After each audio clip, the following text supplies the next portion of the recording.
right, hey, this is Guy Unger. We're going to cover Eric Clapton's first 12-bar solo in Cream's Crossroads. This is an old Robert Johnson song, and they remade it, and this has some great blues rock licks in it and some concepts that are really worthwhile to go over. Stick around to the end. There'll be a play-along track and practice some of these ideas. You heard it at the beginning of the video here where I was playing over it, and give you a chance to kind of do some of those things. So without further ado, let's get to it.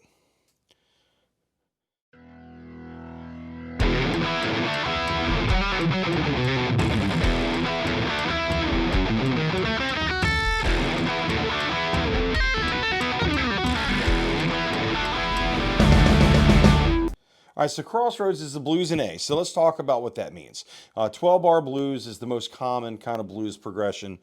This song actually has a couple of different variations with the main riff, with the whole...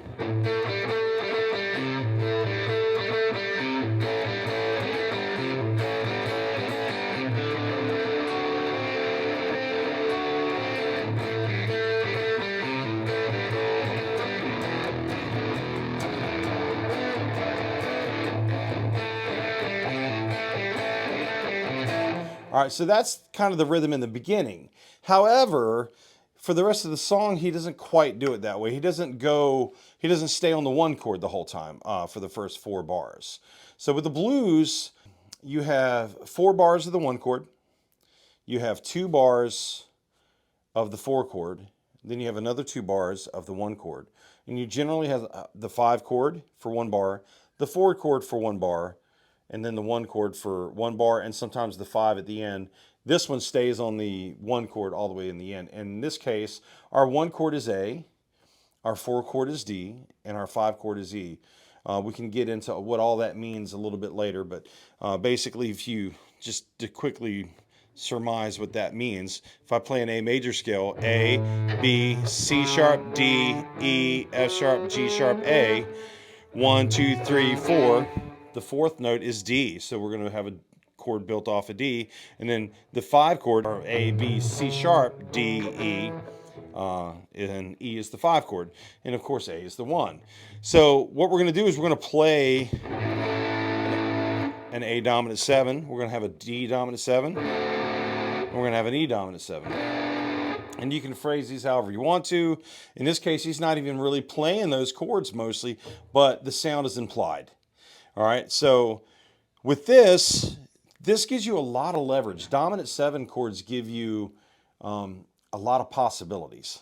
So we have A major pentatonic and A minor pentatonic that you can play. You can play A Mixolydian, and we're going to talk a little bit about all of that. All right, and Clapton really uses all of this stuff really nicely. He mixes it all together, and it just flows so well.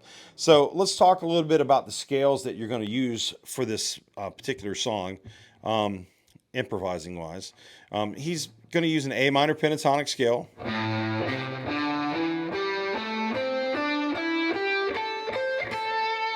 All right, he's going to use an A major pentatonic scale.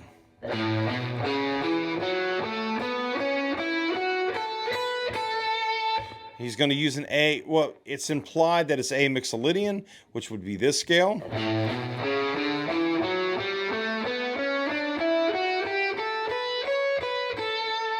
All right, so that gives us some possibilities.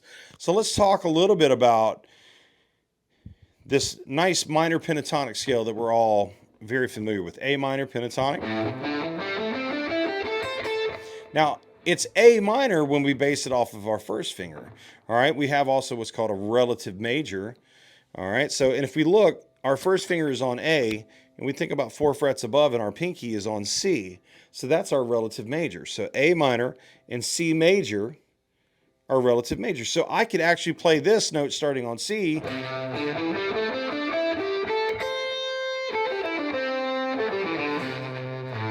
And if I treat the C as the main note, it's going to sound like a major pentatonic scale, or it's happier. So with that being said, over this dominant 7 sound, A dominant 7, I can use the minor pentatonic, which has a lot of attitude.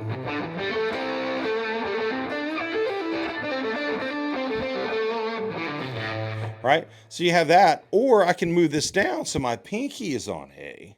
Now all of a sudden, this, what looks like F sharp minor pentatonic, is also an A major pentatonic. So my pinky is on A, so now this is A major. So if I do this scale here, instead of starting on the F sharp, if I start here on A,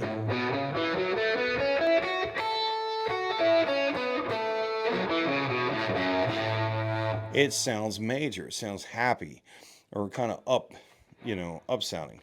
So this opening phrase starts with that, and then he finds his way into A minor pentatonic.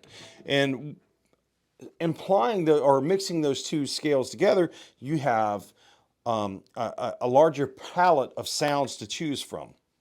So this opening phrase, all right, he starts right here in that scale. So we're going to start from the 2nd fret, hammer onto the 4th fret, and that's kind of quick.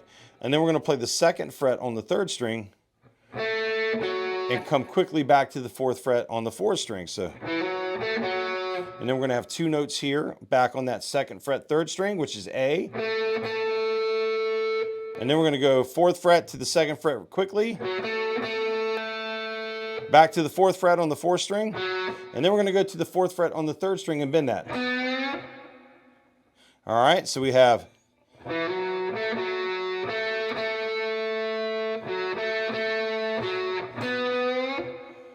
so that's our first bit in A major pentatonic. And then we're going to start our next phrase, which starts on the 2nd fret of the 4th string again. So this is a little bit of a theme idea that he's got going on. So he's going to take the 2nd fret here, hammer onto the 4th again, back to the 2nd fret on the 3rd string. So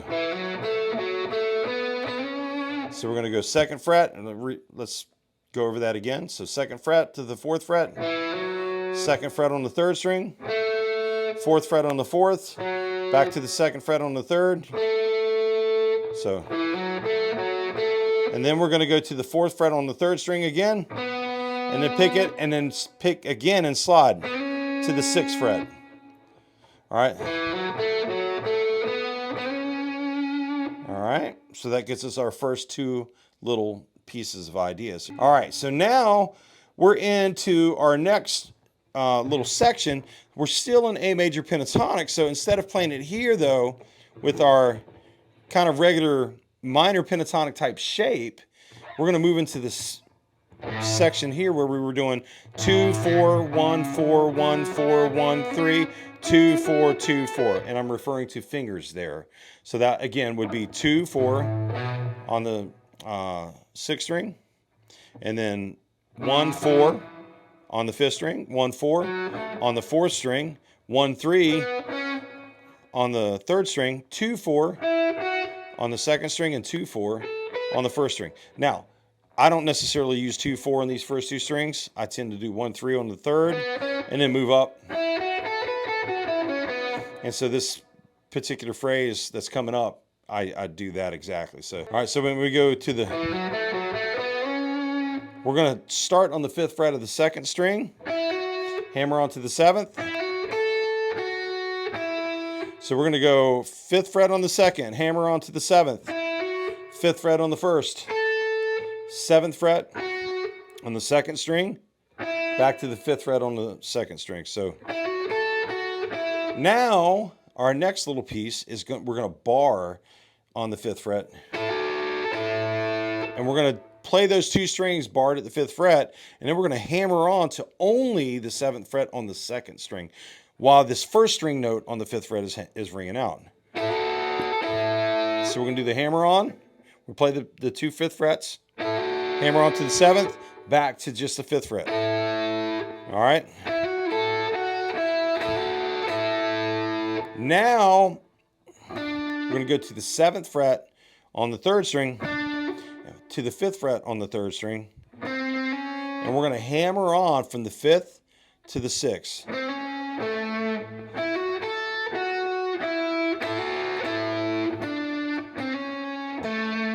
All right, so what he's starting to do here, he's starting to slowly shift from major pentatonic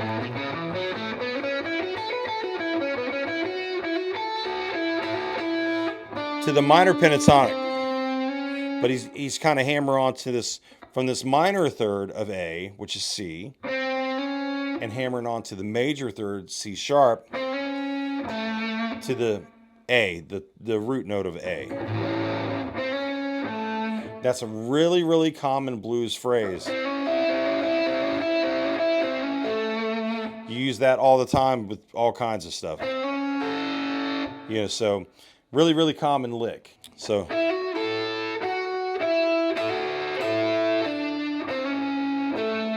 now we're going to start on the the fifth string, 5th fret. And we're going to just walk up the A minor pentatonic scale. 5, 7 on the 5th string, 5, 7 on the 4th string. So to the 5th fret on the 3rd string. So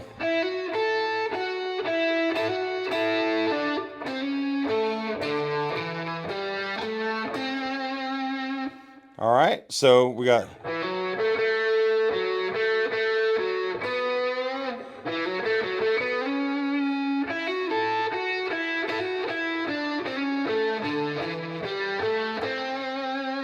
now we're purely in A minor pentatonic at this point. So he plays the 7th fret on the 3rd string, and pulls off to the 5th, and then plays the 7th fret on the 4th string. So we go from this part. Now, that's our next little chunk. All right, so we're going to start on the 3rd string, and we're still in this minor pentatonic scale.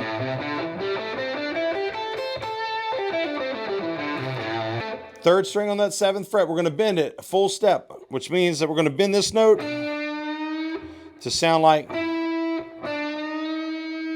2 frets above. And then he jumps up to the 1st string, which is really, really nice. So it's not so typical. You get these larger interval jumps, and it sounds a little more interesting than just running up a scale and running down a scale. So, all right, and so the next note is on the 8th fret of the 2nd string. So we got the bend on the 7th fret, 3rd string, 1st string, 5th fret, 8th fret on the 2nd string, and then we're going to come back to the 3rd string, 7th fret, that note that we were bending, and bend it again. To the 5th fret on the 3rd string, to the 7th fret, all right, on the 3rd string as well. So we got...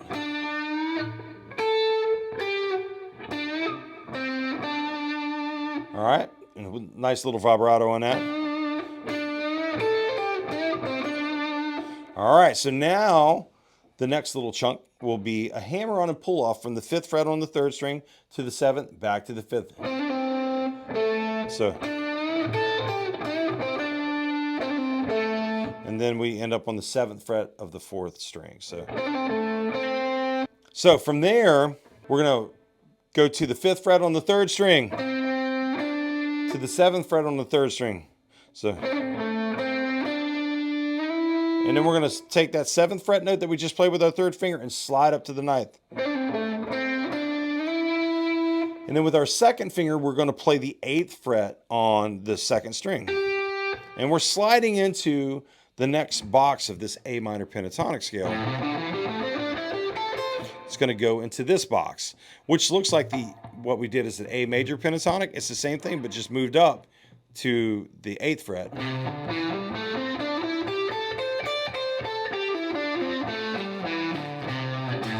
So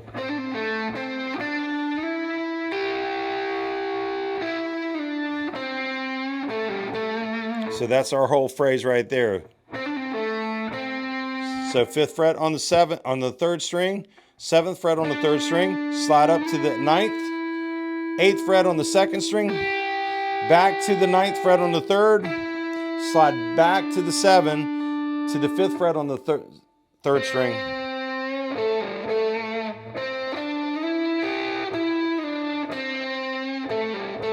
And then we've got the little 7 pulling off to the 5 on the 4th string, back to the 7th fret with a nice little bit of vibrato.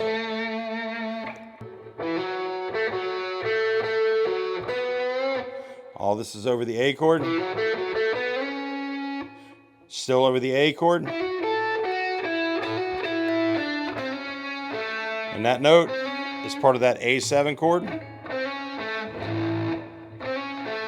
Then the A minor pentatonic scale. And then our little bend on the 7th fret up to the 1st string, 5th fret.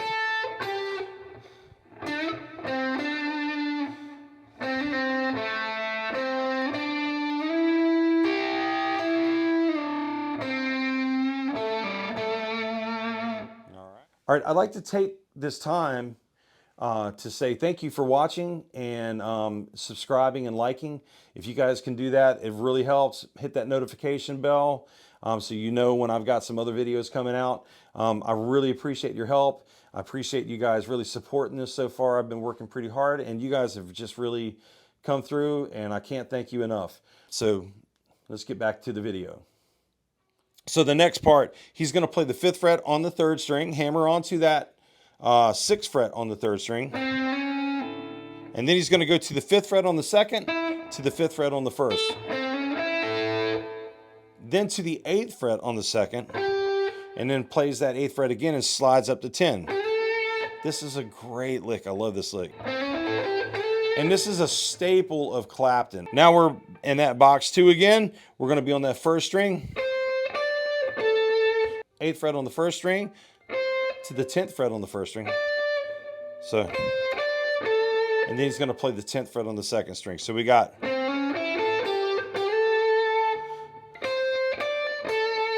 all right, so we got,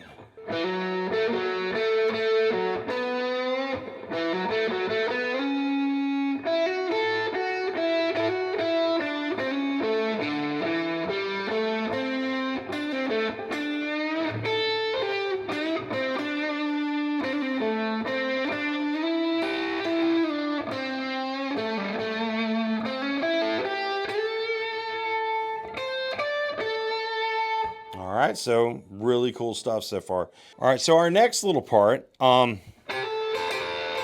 this is a really cool and kind of a hard lick to time.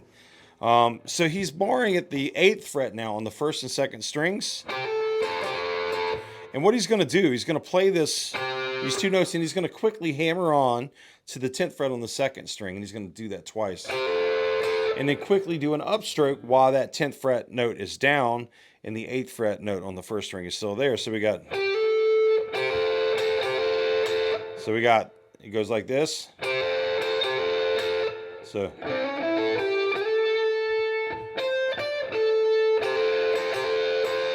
now from there, we're going to quickly go from the 9th fret on the 3rd string, and I use my 2nd finger. So,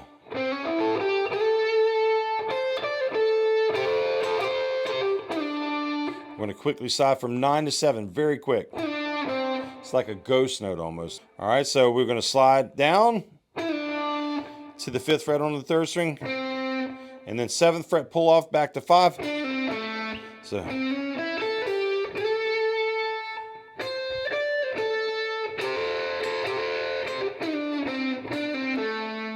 So here's our last little part. Back to this minor 3rd to major 3rd thing. 5 to 6 on the 3rd string, 5th fret on the 2nd string, 7th fret on the 3rd. And then he's going to play the 7th on the 4th string, 7th fret on the 5th, 5th fret on the 5th string, 3rd fret on the 5th string. He's going to play those 2 notes at the same time, the open A, and then the open 3rd string, and quickly hammer onto the 2nd. So,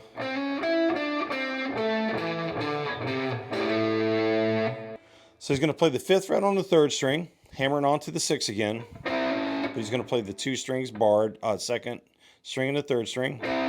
It's going to go up to the 5th string, or 5th fret on the 2nd string, 5th fret on the 1st, 8th fret on the 2nd, and then pull off from 8 to 5 on the 2nd string, 7th fret on the 3rd, back to the 5th fret on the 2nd, and we're going to go back to the 3rd string, 5th fret, hammer on to 7, pull off back to 5.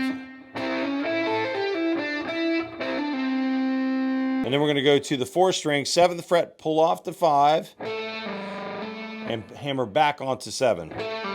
So we got, And then we're going to do this little hammer on again, but we're going to play the fifth fret on the second and third strings, hammering on to the sixth fret again. And then we're going to play the seventh fret on the fifth string.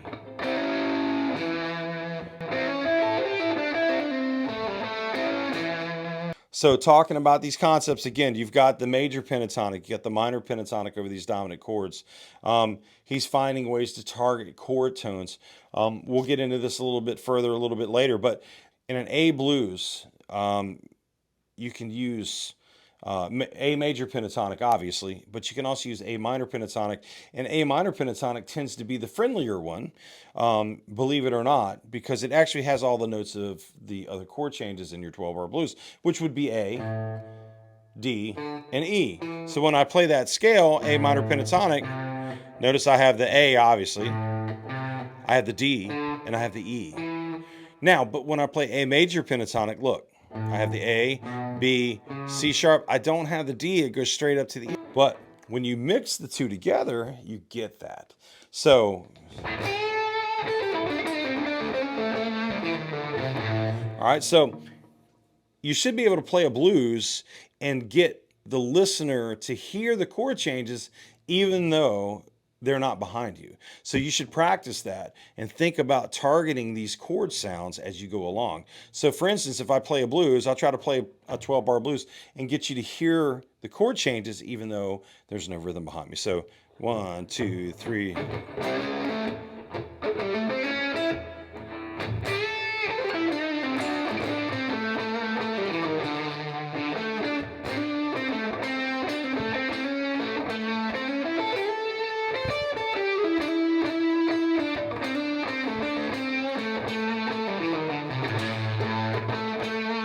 All right, so you could kind of hear the chord changes going on in that, even though they weren't there. And so that's kind of what you want to be able to do. And if you can do that, imagine what it's going to sound like when you have the backing track. So practice that, and we've got the backing track that's getting ready to play. So check this out. Have some fun with that.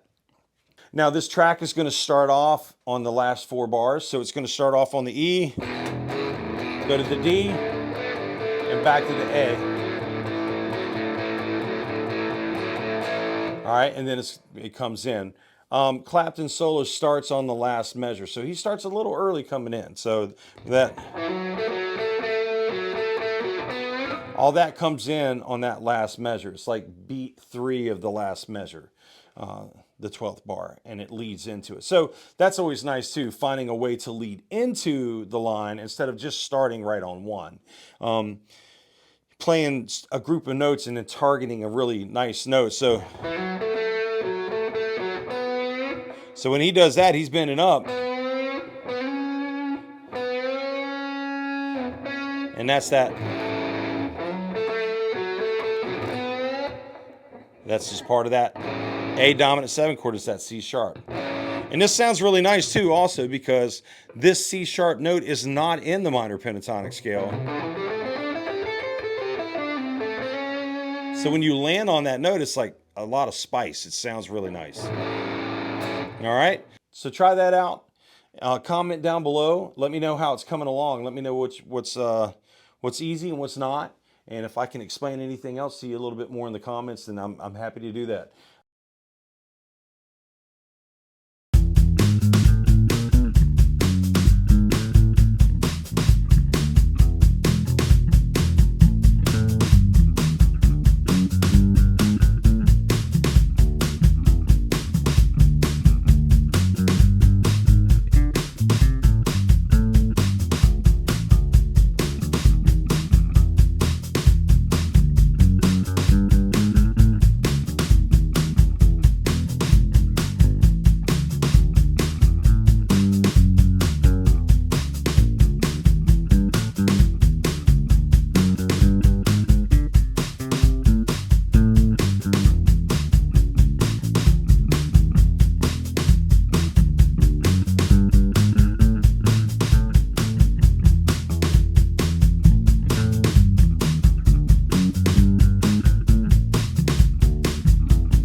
Okay, I'd like to say thanks for tuning in.